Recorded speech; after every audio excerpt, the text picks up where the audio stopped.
শরফপুর হুসাইনিয়া হাফেজিয়া মাদ্রাসা তিনখানা ওয়ালিল্লা বোর্ডিং এর উদ্যোগে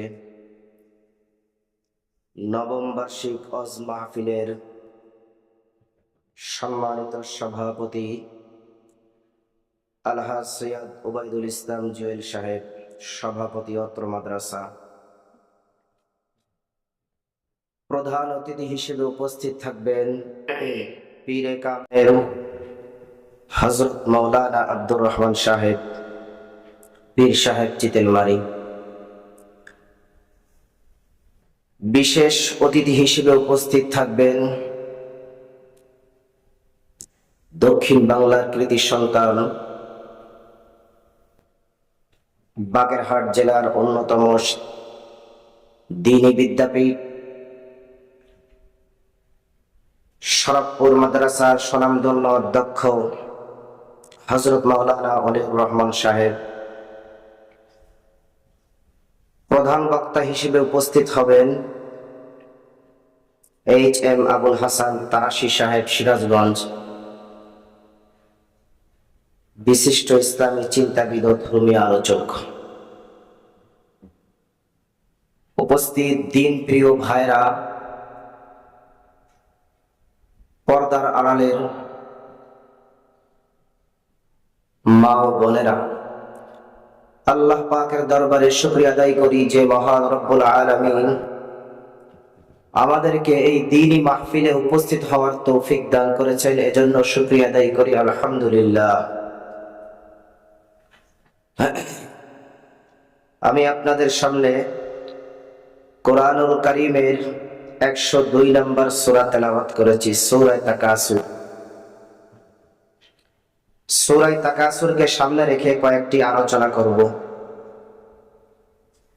এই সূরার ভিতরে আল্লাহ পাক রব্বুল আলামিন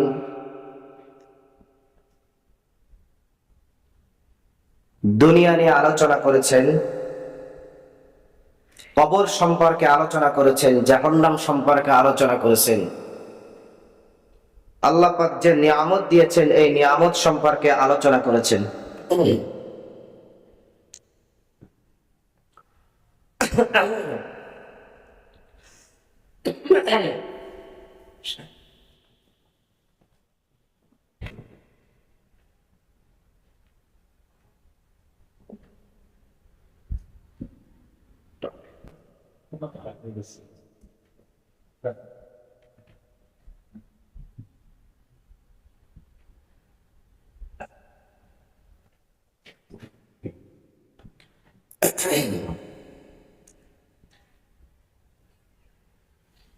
আল্লাহ পাক রব্বুল আলামিন বলেন, আলহাকুমুত তাকাসুর,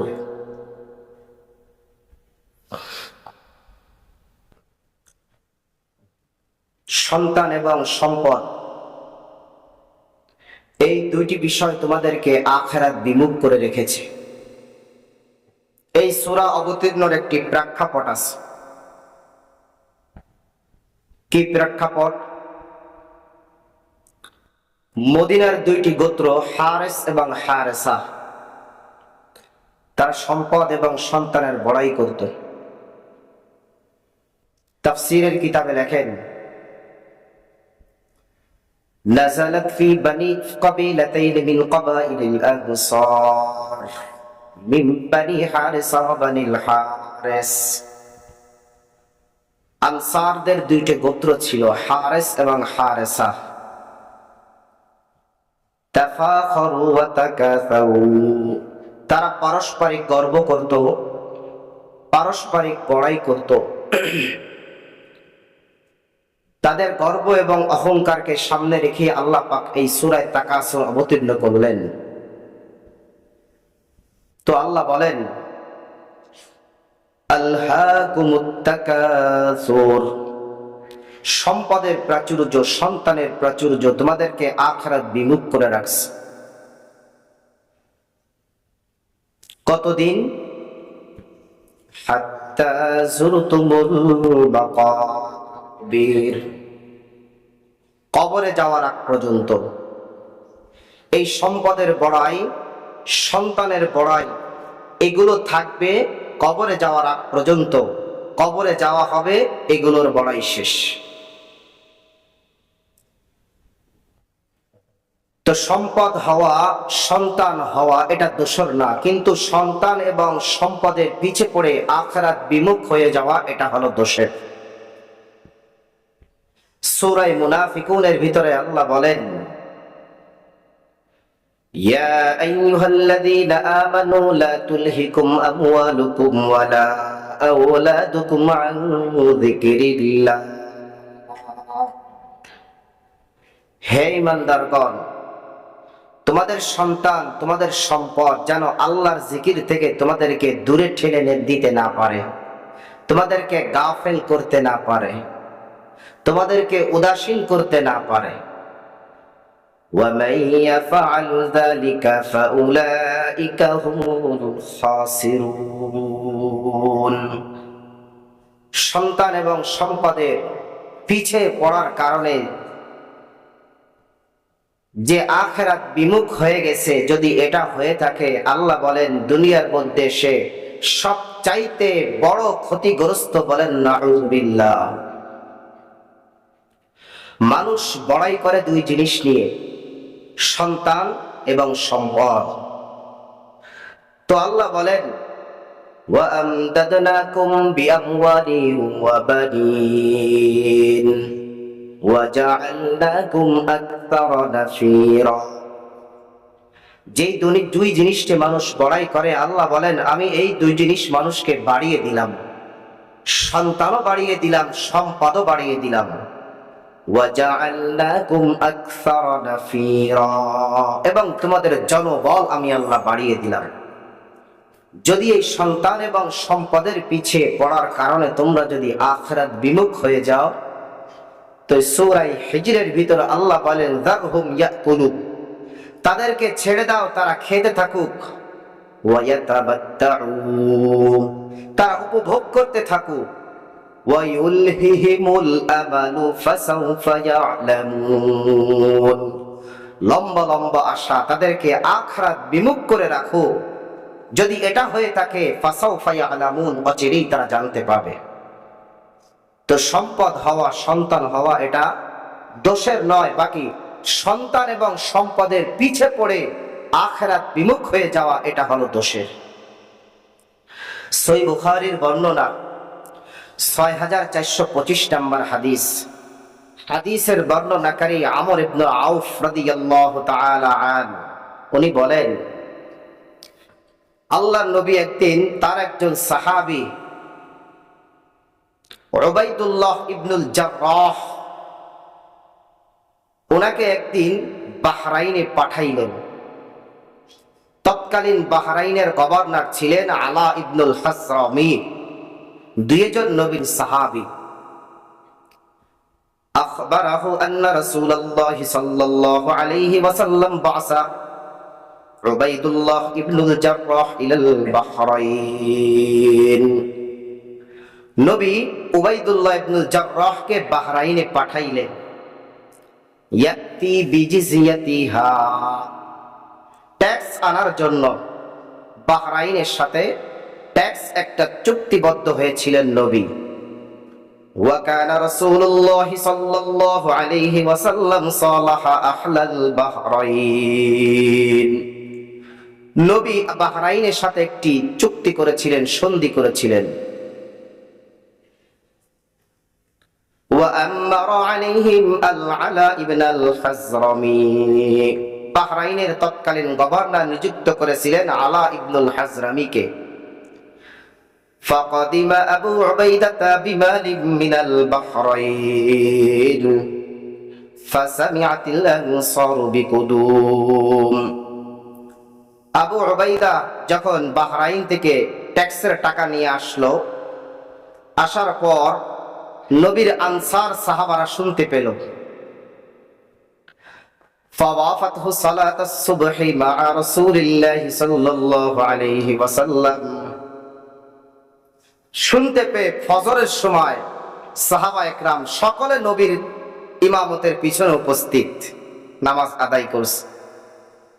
ফালাম্মান সরাফা ফাতাআররাদু লাহু ফাতাবাসসামা রাসূলুল্লাহি সাল্লাল্লাহু আলাইহি ওয়াসাল্লাম।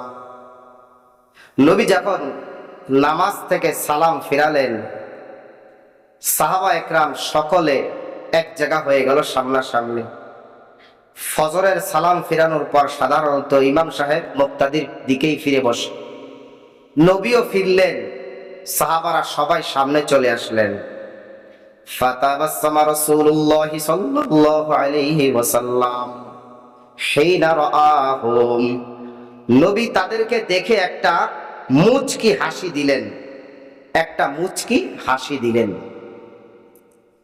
فقال أظنكم سمعتم بقدوم أبو عبيدة وأنه جاء بشيء।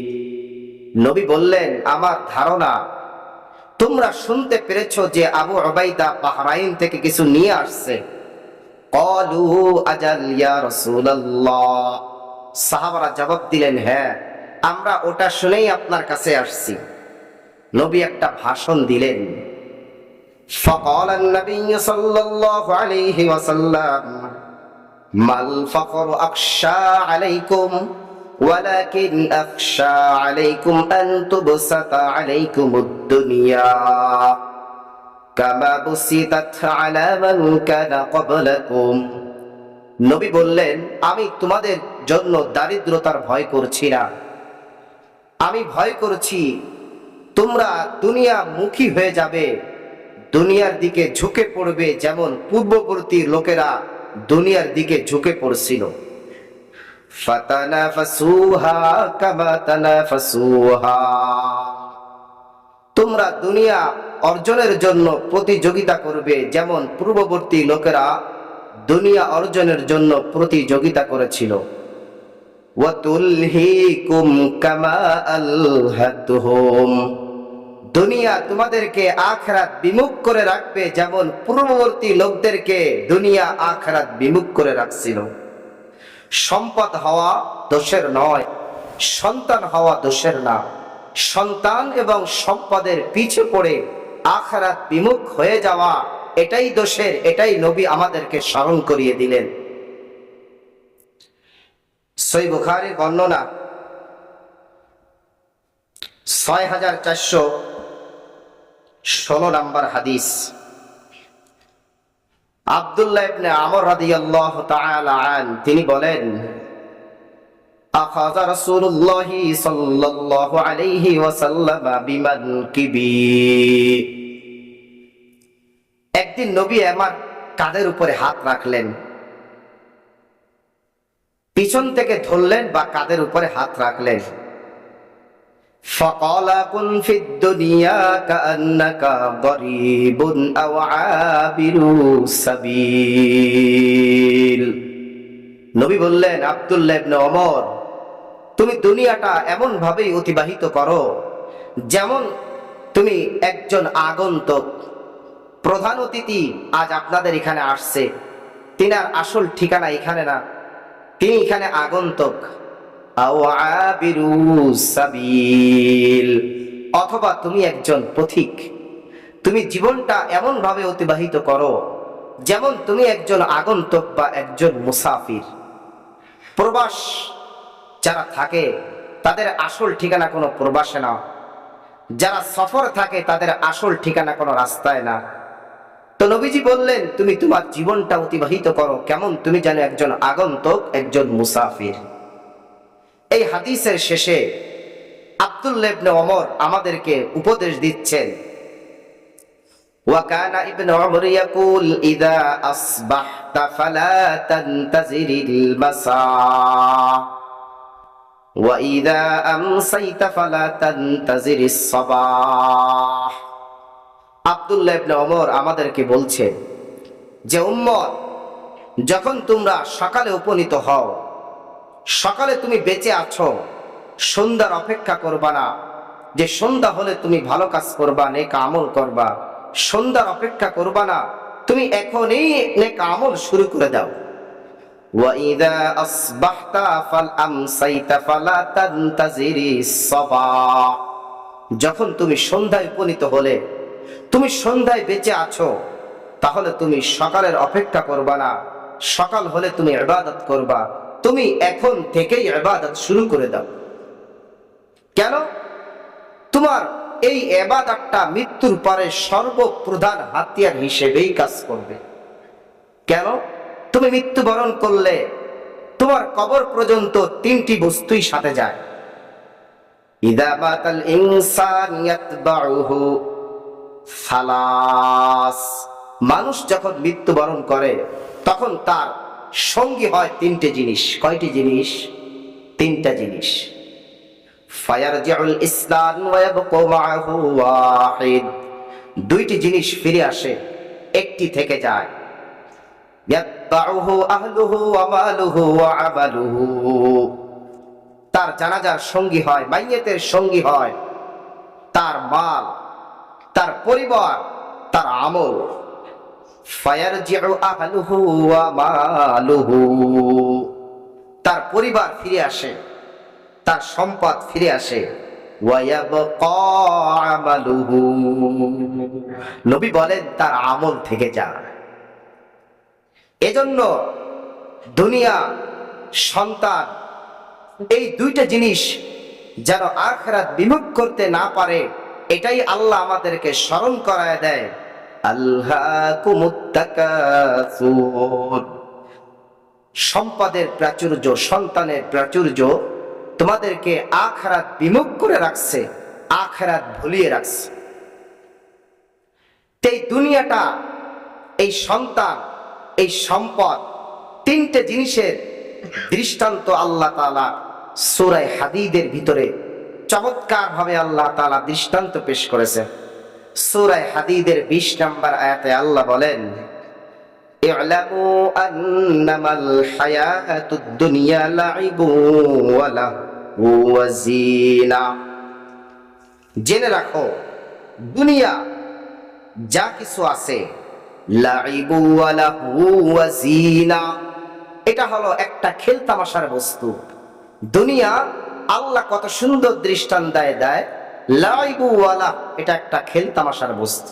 ওয়া জিনা, সাজসজ্জা। শৈশবে সাধারণত সকলেই খেলাধুলা নিয়ে ব্যস্ত থাকে। যখন কৈশোর আসে তখন সাজসজ্জনে মানুষ কি থাকে? ব্যস্ত থাকে। তো আল্লাহ বলেন দুনিয়াটা হলো এটা, যে খেলাধুলা এবং সাজসজ্জা ছাড়া আর কিছুই না। ওয়াতাফাখুরুম বাইনাকুম ওয়া তাকাসুরুম ফিল আমওয়ালি ওয়াল আওলাদ, পারস্পরিক গর্ব করা। ওয়া তাকাসুরুম ফিল আমওয়ালি ওয়াল আওলাদ, একে অপরের সন্তানের আধিক্য দেখানো, সম্পদের আধিক্য দেখানো। কেউ 10 কোটি টাকার মালিক, আরেকজন বলে আমি 15-20 কোটি টাকার মালিক। কেউ 20 কোটি টাকার মালিক, আরেকজন বলে আমি 30 কোটি টাকার মালিক। তা আল্লাহ বলেন দুনিয়া হলো এটা, খেলতামাশা, সাজসজ্জ, পারস্পরিক গর্ব, অহংকার, বড়াই ছাড়া আর কিছুই না। এটা দৃষ্টান্ত আল্লাহ পেশ করেন কিভাবে? কয় আমি তো বললাম খেলতামাশা, সাজসজ্জ, অহংকার, গর্ব ছাড়া আর কিছুই না। কামাসালি গাইসিন আ'জাবাল কুফফারা নাবাতুহু সুম্মা ইয়াহিজু ফাতারাহু মুসফাররা, আল্লাহ বলেন কামাসালি গাইসিন আ'জাবাল কুফফারা নাবাত, কয় তার দৃষ্টান্ত হলো কৃষকের ওই জমিন, যেই জমিন আমি আল্লাহ প্রদত্ত বৃষ্টির মাধ্যমে সজীব করেছি, সুন্দর করেছি। কৃষক এতে মুগ্ধ, খুশি, সুন্দর ফসল হবে। সুম্মা ইয়াহিজ, এরপর ফসলগুলো আস্তে আস্তে তরুতাজা হতে থাকে। ফাতারাহু মুসফাররা, এটা আস্তে আস্তে হলুদ হয়ে যায়, পেকে যায়। সুম্মা ইয়াকুনু হুতামা, আল্লাহ বলেন আস্তে আস্তে এগুলো খড়কুটে রূপে পরিণত হয়ে যায়। ধান আছে না, ধান আমরা ধান লাগাই, আস্তে আস্তে বড় হয়, হলুদ হয়, কেটে পরে এটাকে কুটো হিসেবে আমাদের ব্যবহৃত হয়। আল্লাহ বলেন দুনিয়ার হায়াতটাও এমন, দুনিয়ার জীবনটাও এমন, খেলতামাশা, সাজসজ্জ, পারস্পরিক গর্ব অহংকার ছাড়া আর কিছুই নাই। এই আয়াতের শেষে আল্লাহ বলেন ওয়ামাল হায়াতুদ দুনিয়া ইল্লা মাতাউল গুরুর। আল্লাহ বলেন দুনিয়া পুরোটাই ধোঁকা, দুনিয়া পুরোটাই ধোঁকা। এই আয়াতের ব্যাখ্যায় চমৎকার একটা হাদিস আছে। আব্দুল্লাহ ইবনে মাসউদ রাদিয়াল্লাহু তাআলা আনহুর বর্ণনা, বুখারীর 6417 নম্বর হাদিস। আন আব্দুল্লাহ ইবনে মাসউদ রাদিয়াল্লাহু তাআলা আনহু ক্বাল خط النبي صلى الله عليه وسلم خطا مربعا। নবীজি একদিন চতুর্ভুজ আঁকাইলেন। এই চতুর্ভুজ আঁকাইলেন, আঁকানোর পর নবী বলেন ওয়া খাত্তা খাত্তান খারিজান ফিল ওয়াসাত, একটা দাগ টানলেন মাঝখান থেকে, যেটার কিছু অংশটা বাইরে। মাঝখান থেকে নবী একটা দাগ টানলেন, যার একটা অংশ কি বাইরে। আপনারা বুঝতেছেন? যার একটা অংশ বাইরে। ওয়া খাত্তা খুতাতান সিগারান ফিল ওয়াসাত, এই মাঝখানের ক্ষতের আশেপাশে নবী অনেক আঁকা আঁকি করলেন। এরপর নবী বলেন হাযা ইনসান, মাঝখানের দাগটা হলো একটা মানুষ। ওয়া হাযা আজালুহু মুহিতুন আও ক্বাদ আহাতা বিহি, আর এই যে চতুর্ভুজ দেখছো এটা হলো মানুষের হায়াত, এটা হলো মানুষের জীবন। ওয়া হাদাল্লাযী খারিজুন আমালুহু, আর যে দাগটা দেখছো কিছু অংশটা অনেক বাইরে, এটা হলো মানুষের আশা আকাঙ্ক্ষা, মানুষের মনের তামান্না। নবীজি বলেন,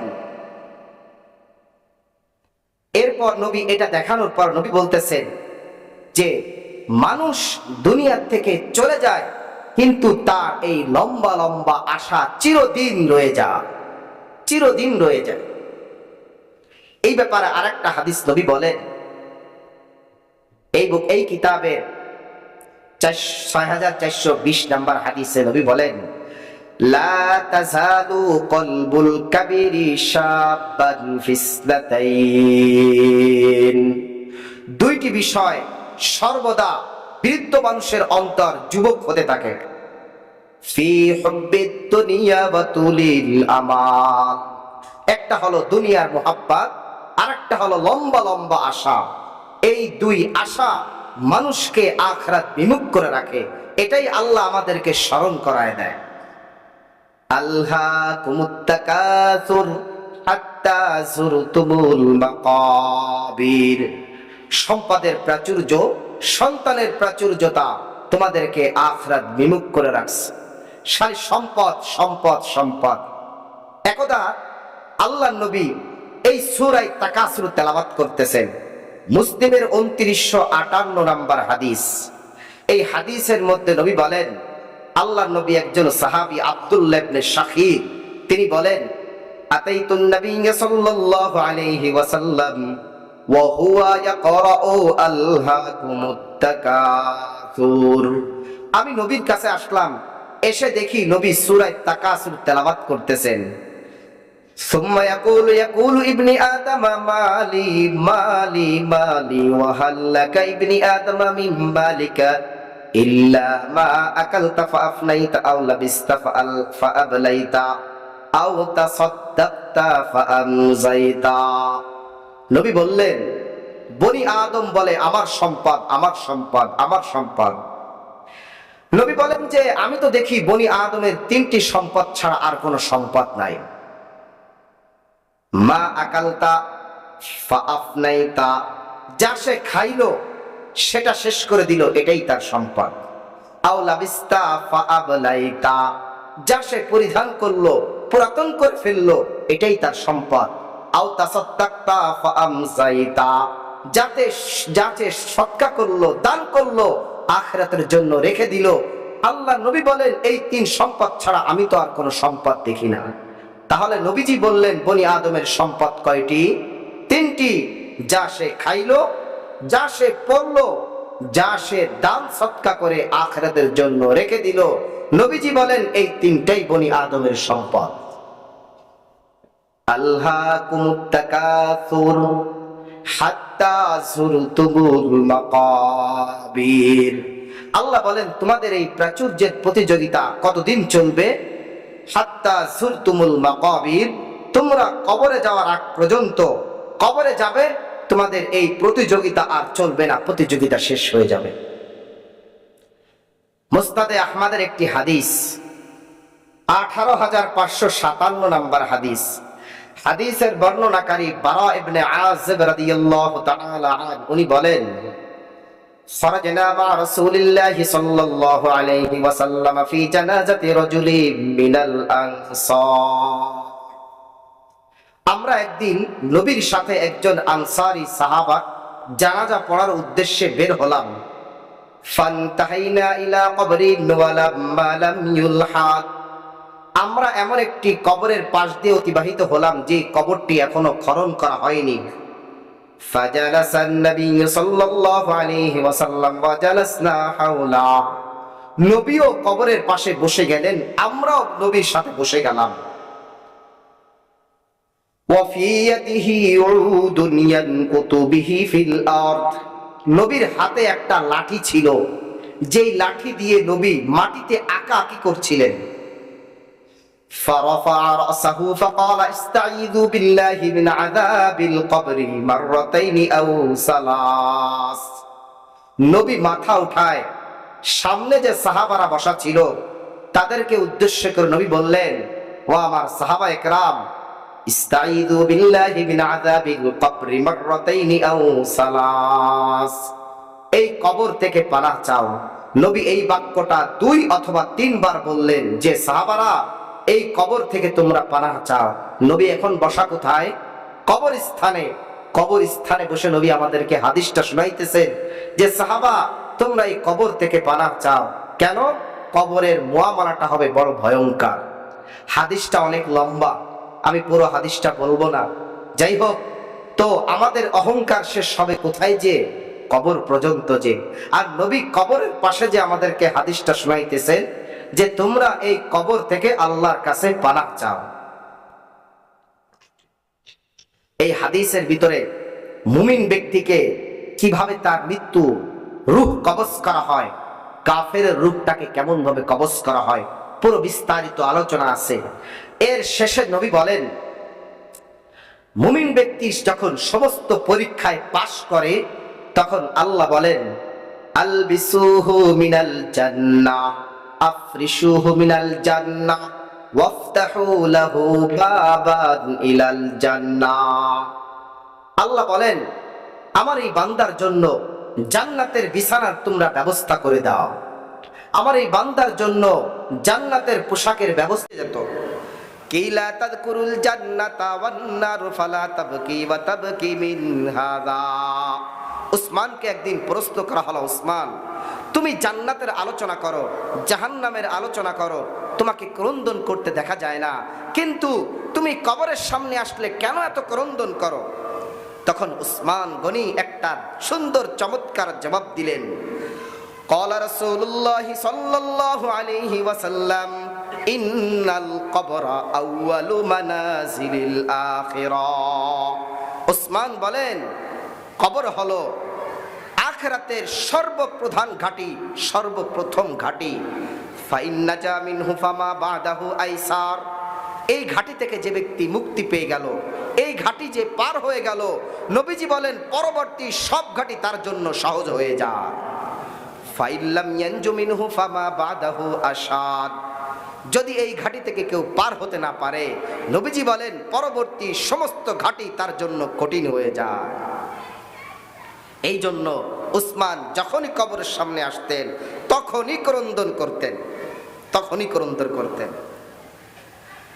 সহিহ বুখারীর বর্ণনা 1372 নম্বর হাদিস। আম্মাদানা আয়েশা সিদ্দিকা রাদিয়াল্লাহু তাআলা আনহা তিনি বলেন, আন্না ইয়াহুদিয়াতান দাখালাত আলা আয়েশা সিদ্দিকা রাদিয়াল্লাহু তাআলা আনহা ফাযাকারাত আযাবাল কবর।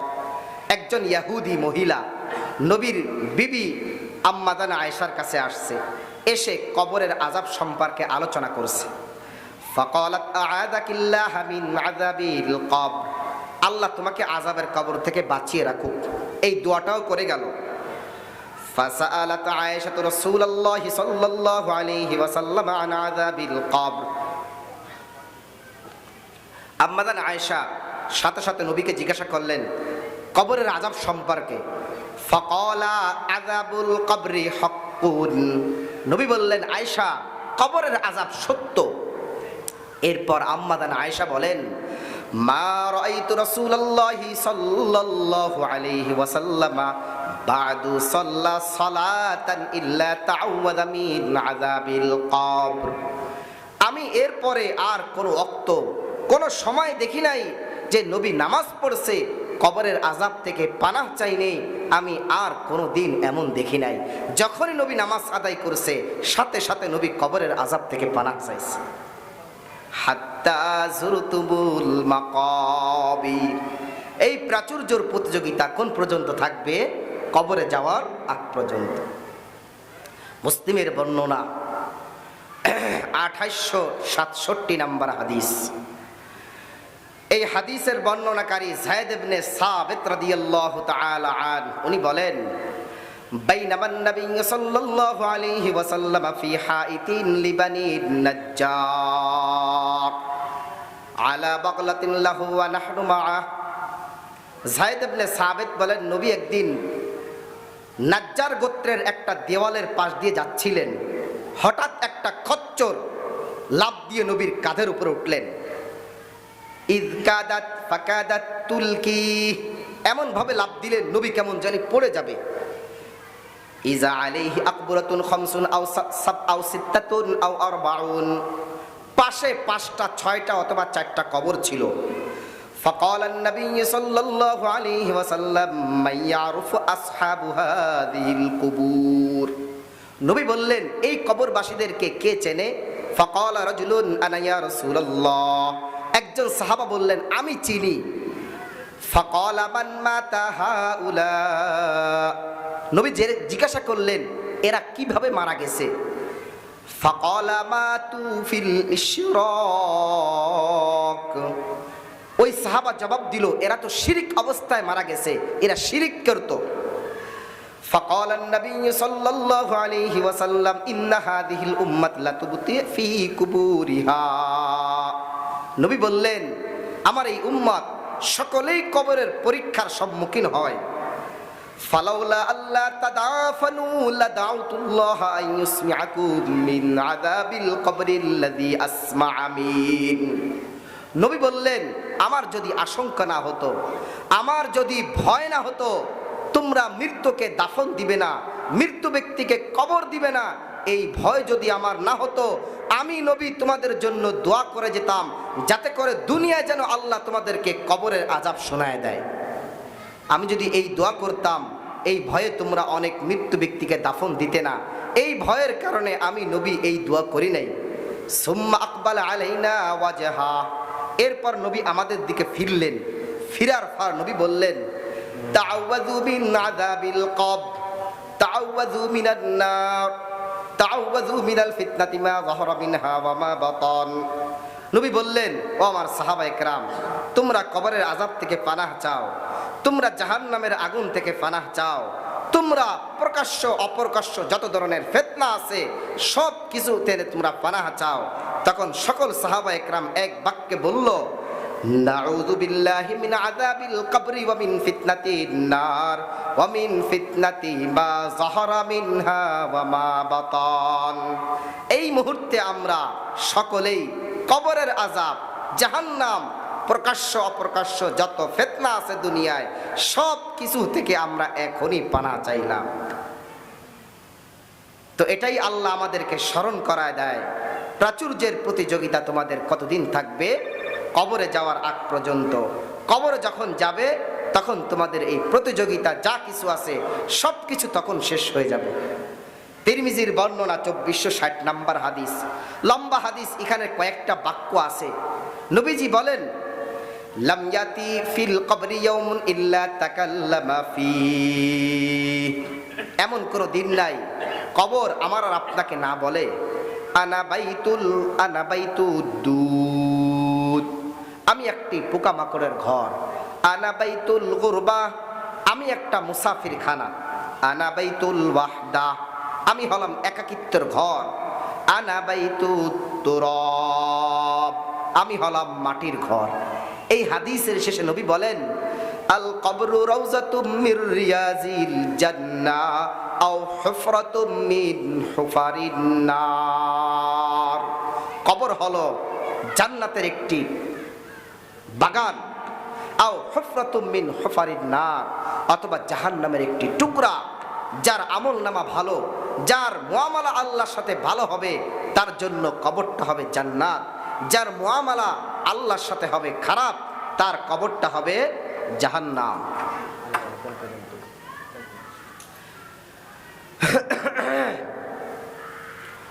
ইবনে মাজার বর্ণনা 4259 নম্বর হাদিস। আমরা মনে করি আমরা অনেক বুদ্ধিমান, কিন্তু নবীজি বলেন বাস্তব বুদ্ধিমানকে। এই হাদিসের ভিতর নবী বলেন, আন আবদুল্লাহ ইবনে আমর রাদিয়াল্লাহু তাআলা আন কুনতু মা'আন নবী সাল্লাল্লাহু আলাইহি ওয়াসাল্লাম। আব্দুল্লাহ ইবনে ওমর বলেন, আমরা নবীর সাথে ছিলাম। ফাজাআ রাজুলুম মিনাল আনসার ফাসাল্লামা আলাইহি। একজন আনসার সাহাবা আসলো, এসে নবীকে একটা সালাম দিল। ফাকালা আইয়ুল মুমিনিনা আফজালু ইয়া রাসূলুল্লাহ, সর্বোত্তম মুমিনকে? ফাকালা আহসানুহুম খুলুকা, নবী বললেন যার আচার ভালো, যার ব্যবহার ভালো, সেই তো সবচাইতে উত্তম মুমিন। সুম্মা ক্বালা আইয়ুল মুমিনিনা আকিয়াসু ইয়া রাসূলুল্লাহ। এরপর নবীকে প্রশ্ন করলেন সবচাইতে বুদ্ধিমান মুমিনকে। আগে বলেছিলেন উত্তম মুমিনকে, আর এখন বললেন সবচাইতে বুদ্ধিমান মুমিনকে। فقال النبي صلى الله عليه وسلم أكثرهم للموت ذكرا واستعدادا لما بعده أولئك هم الأكياس। নবীজি বললেন, যে বেশি বেশি মৃত্যুর স্মরণ করে, যে মৃত্যুর পরের জন্য প্রস্তুত গ্রহণ করে, উলাইকা হুমুল আকিয়াস। নবীজি বললেন এরাই সবচাইতে বেশি বুদ্ধিমান, এরা সবচাইতে বেশি কি বুদ্ধিমান। আর আমরা আমাদেরকে মনে করি আমরা সবচাইতে বেশি কি বুদ্ধিমান।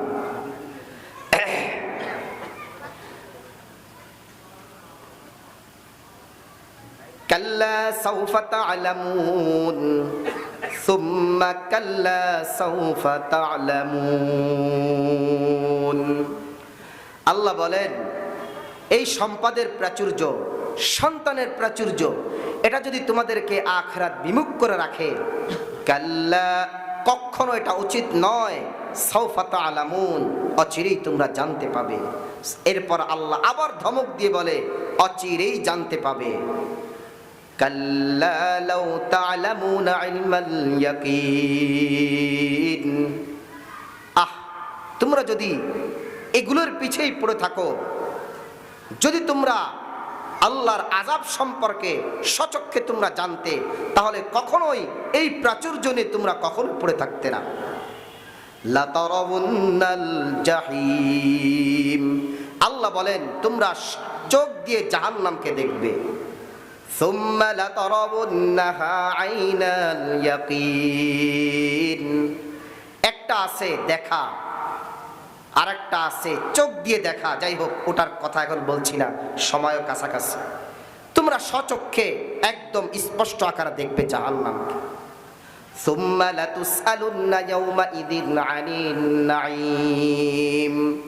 আল্লাহ বলেন কিয়ামতের দিন আমি তোমাদেরকে যে নিয়ামত দিয়েছিলাম, এই নিয়ামত সম্পর্কে তোমাদেরকে আমি জিজ্ঞাসা করব, কি কি নিয়ামতের তোমরা শুকরিয়া আদায় করেছো। সূরা বনী ইসরাঈলের 36 নম্বর আয়াতে আল্লাহ বলেন, ইন্নাস সামআ ওয়াল বাসারা ওয়াল ফুআদ কুল্লু উলাইকা কানা আনহু মাসউলা। কিয়ামতের দিন আপনার কান, চোখ, অন্তর, প্রত্যেকটি অঙ্গকে আল্লাহ তাআলা জিজ্ঞাসা করবে, আমি যে নিয়ামত দান করেছিলাম আমার নিয়ামতের কি শুকরিয়া আদায় করেছো। আমি যে তোমাকে চক্ষু দুইটা দিয়েছিলাম, এই চোখ দুইটার কি শুকরিয়া আদায় করেছো। এই নিয়ামত সম্পর্কে সকলকে আল্লাহ তাআলা জিজ্ঞাসা করবেন। সূরা ইয়াসিনের 65-66 নম্বর আয়াতে আল্লাহ বলেন, ওয়ালাউ নাশাউ লাতামাসনা আলা আ'য়ুনিহিম ফাস্তাবাকুস সিরাতা ফাআন্না ইউবসিরুন। আমি আল্লাহ তোমাদেরকে দুটো চোখ দিলাম, এই চোখ দুটো যদি আমি মুছে দিতাম এভাবে, তোমরা কিভাবে দেখতে, কিভাবে তোমরা পথ চলতে? এরপর আল্লাহ বলেন ওয়ালাউ নাশাউ লামাসাখনাহুম আলা মাকানাতিহিম ফামাসতাতাউ মুদিয়্যান ওয়ালা ইয়ারজিউন। আমি আল্লাহ মুখটাকে তোমাদের সামনে করে রেখেছি, মুখটা এখন আমাদের শরীরের সামনে। এই মুখটা যদি আমি তোমাদেরকে ঘুরায় পিছনের দিক দিয়ে দিতাম, তোমরা সামনে কিভাবে যেতে, পিছে কিভাবে আসতে? এই জন্য আল্লাহ পাক যে নিয়ামত দান করেছে, এই নিয়ামতের শুকরিয়া আদায় করা। বুখারীর বর্ণনা 6412 নম্বর হাদিস। হাদিসের বর্ণনাকারী আব্দুল্লাহ ইবনে আব্বাস রাদিয়াল্লাহু তাআলা আন, তিনি বলেন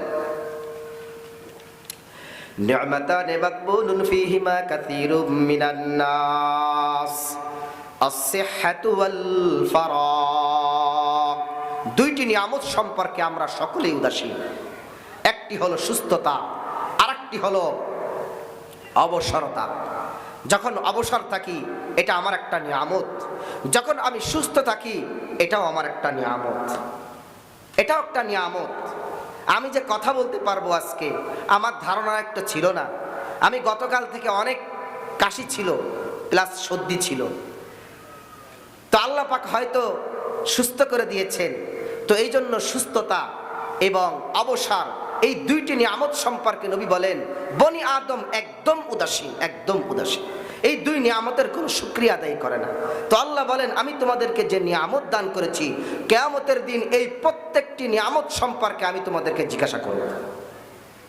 মুসলিম শরীফের বর্ণনা, লম্বা একটা হাদিস, মুসলিম শরীফের 5208 নম্বর হাদিস।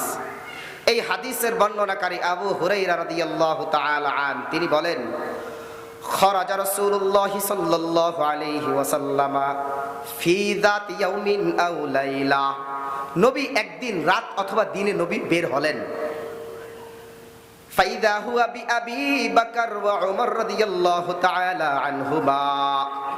হঠাৎ দেখে আবু বকর এবং ওমরকেও পাশে পাইছে, রোডের মধ্যে পাইছে। ফাকালা নবী সাল্লাল্লাহু আলাইহি ওয়াসাল্লাম মা আখরাজাকুমা মিন বুয়ুতিকুমা ফি হাযিহিস সাআ। নবী বললেন এত রাত্রে তোমরা দুইজন এই রাস্তায় কেন? কোন জিনিস তোমাদেরকে ঘর থেকে এখানে বের করে আনলো? ফাকালা আল জু। আবু বকর ওমর এক বাক্যে বললেন খোদা, খোদার তাড়নায় আমরা ঘর থেকে বের হয়ে এখানে চলে আসছি। ফাকালা নবী সাল্লাল্লাহু আলাইহি ওয়াসাল্লাম ওয়াল্লাযী নাফসি বিয়াদিহি মা আখরাজাকুমা আখরাজানি। ওই সত্তার কসম যার হাতে আমি নবী মুহাম্মাদের জান, যেই জিনিস তোমাদের দুইজনকে বের করে আনছে, আমি নবী মুহাম্মদকেও ওই খোদা ঘর থেকে বের করে আনছে। ফাকামু ফাকামু। নবী বললেন এই তোমরা দাঁড়াও। উভয়জন দাঁড়ায় গেল। ফাআতা রাজুলাম মিনাল আনসার ওয়া হুয়া লাইসা ফি বাইতিহি। একজন আনসার সাহাবীর বাড়িতে গেলেন, যে দেখেন সাহাবী বাড়িতে নাই। ফালাম্মা রাআতিল মারআতু ফাকালা মারহাবান ওয়া আহলা ওয়া সাহলা। যখন আনসার সাহাবীর স্ত্রী দেখলো যে নবী মুহাম্মদ আমার বাড়িতে, সাথে সাথে খুশিতে স্বাগতম জানাইতে থাকলো। ফাকালান নবী সাল্লাল্লাহু আলাইহি ওয়াসাল্লাম আইনা ফুলান। নবী প্রশ্ন করলেন এ অমুক কোথায়? তখন তার বিবি জবাব দেয় ওয়া হুয়া ইয়াযহাবু আইয়াস্তাযইবা লানাল মা। সে আমাদের জন্য একটু মিষ্ট পানি আনতে গেছে। ফাজাআতিল আনসার। হঠাৎ করে ওই আনসার ব্যক্তিরা চলে আসলো। ফাকালা মা আহাদুকুম আল ইয়াউমা আকরামা আদিয়াফাম মিন্নি। আনসার সাহাবী নবীকে দেখে সাথে সাথে চিৎকার দিয়ে বলল পৃথিবীর শ্রেষ্ঠ 3 মেহমান আজ আমার বাড়িতে উপস্থিত। ফান্তালাকা ওয়া হুয়া আইয়াজি আল হিজকা মিন রুতুবিন ওয়া তামারিন। হঠাৎ সে তাড়াতাড়ি যায় একটা খেজুরের ছোড়া নিয়ে আসলো। যেই ছোড়ার ভিতরে পাকা খেজুরও ছিল, কাঁচা খেজুরও ছিল, পাকা কাঁচা উভয়টা ছিল। সুম্মা আখাযাল মিদিয়া। এরপর সে একটা চাকু নিল। فقال النبي صلى الله عليه وسلم إياكم والحلوب। নবী বললেন, এ শোনো, দুধওয়ালা কোনো বকরিকে তুমি জবাই করবা না। তো সে দুধওয়ালা ছাড়া একটা বকরিকে জবাই করে আনলো। ফাআকালু ওয়াশাবিউ, উভয়ে তিনজন তৃপ্তি করে এটা খাইলো এবং পরিতৃপ্ত হয়ে গেল। ফালাম্মা খরাজু ফাকালা আন-নবী সাল্লাল্লাহু আলাইহি ওয়াসাল্লাম বিআবা বকরিন ওয়া উমর। নবী খাওয়া শেষে আবু বকর এবং ওমরকে উদ্দেশ্য করে বললেন, লা তুসআলুন্না আন হাযান নাঈমি ইয়াউমাল কিয়ামাহ। আবু বকর, ওমর, আল্লাযী আখরাজাকুমা মিন বুয়ুতিকুমা। আবু বকর, ওমর, শোনো, যেই খোদা তোমাদেরকে ঘর থেকে বের করে আনলো, আনার পর তোমরা যে এই যে নিয়ামত ভক্ষণ করলে, এই যে নিয়ামত খাইলে, কিয়ামতের দিন তোমাদেরকে এই নিয়ামত সম্পর্কে আল্লাহ তাআলা জিজ্ঞাসা করবে। সুম্মা লাতুসআলুন্না ইয়াউমাইযিন আনিন নাঈম।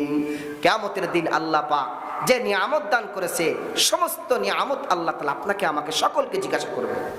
নিয়ামতের ভিতরে যেটা বলেছিলাম, একটা হাদিস আমি শুরুতে পাঠ করেছি, নিয়ামাতান মাকবুনুন ফীহিমা কাসীরুম মিনান নাস, আস-সিহাতু ওয়াল ফারাগ। সুস্থতা এবং অবসর, এই দুইটি নিয়ামত সবচাইতে উদাসীন আমরা। এই দুই নিয়ামত সম্পর্কে আল্লাহ তাআলা কিয়ামতের দিন আবার আমাদেরকে স্মরণ করা দেয় আরেকটা হাদিসের ভিতরে। তিরমিজির 3358 নম্বর হাদিস, আবু হুরায়রা রাদিয়াল্লাহু তাআলা আনহুর বর্ণনা। তিনি বলেন, আউয়ালু মা ইসআলু আনহু ইয়াউমাল কিয়ামাতু আন নাঈমিহা।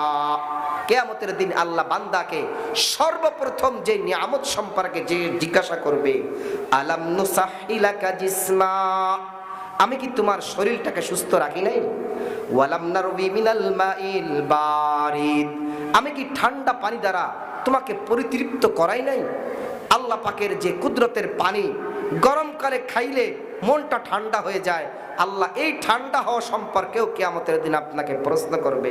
এই ঠান্ডা পানি পান করায় আমি আল্লাহ তোমাকে আমি তৃষ্ণা মিটাই না। তো আমি আপনি আল্লাহ কি নিয়ামতের শুকরিয়া আদায় করছি? কি আদায় করছি আমরা?